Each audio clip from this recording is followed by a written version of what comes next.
Halo semuanya, selamat datang. Pernah kepikiran nggak, apa sih yang bikin sebuah sekolah itu terasa hebat?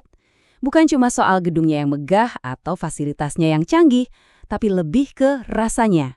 Nah, hari ini kita akan bedah tuntas elemen-elemen penting di balik budaya sekolah yang benar-benar positif dan suportif. Yuk kita mulai.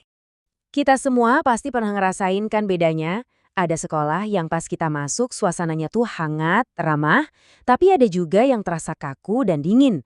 Nah, perbedaan itu sebetulnya bukan cuma soal nilai akademis, tapi tentang suasana atau yang kita sebut budaya. Inilah yang mau kita dalami bareng-bareng. Jadi, inti dari semua ini adalah budaya positif. Gampangnya, anggap aja ini sebagai fondasi sebuah rumah.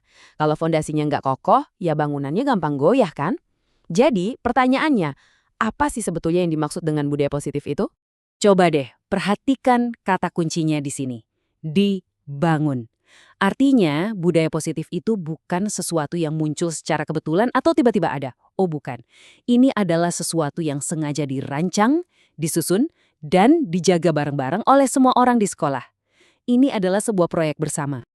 Oke, kalau tadi kita bilang ini dibangun, terus gimana caranya?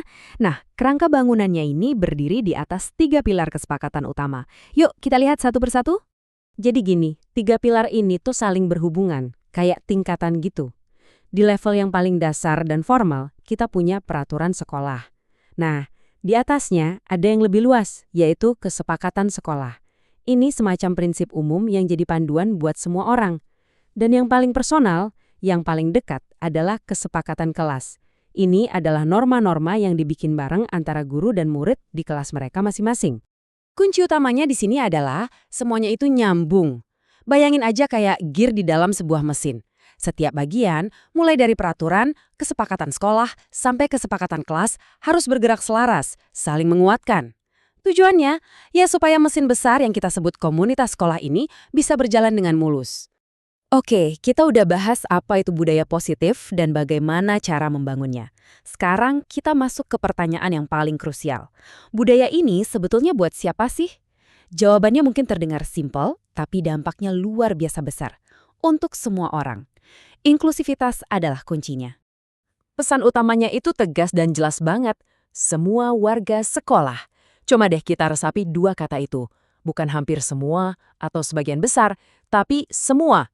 Titik, tanpa ada satupun yang terkecuali. Lantas, siapa aja sih yang dimaksud dengan semua orang ini?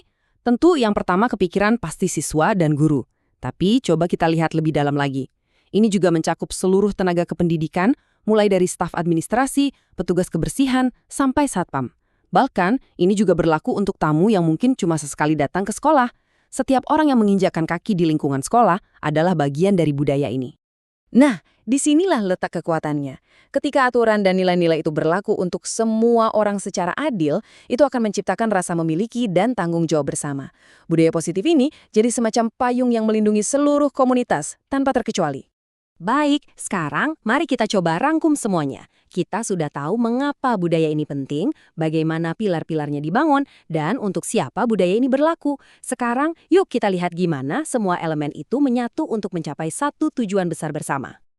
Dan inilah gambaran besarnya. Saat semua kepingan puzzle-nya tersusun rapi, fondasinya adalah budaya positif, strukturnya ditopang oleh peraturan dan kesepakatan, komunitasnya, semua orang dilibatkan, dan tujuannya cuma satu, menciptakan lingkungan belajar yang aman, penuh hormat, dan produktif, di mana setiap individu bisa tumbuh dan berkembang jadi versi terbaik dari diri mereka.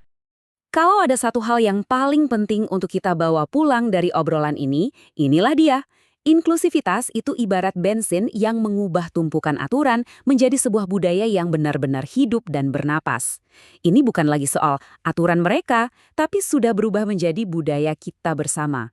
Ini soal kepemilikan. Sebagai penutup, saya ingin meninggalkan sebuah pertanyaan untuk Anda renungkan.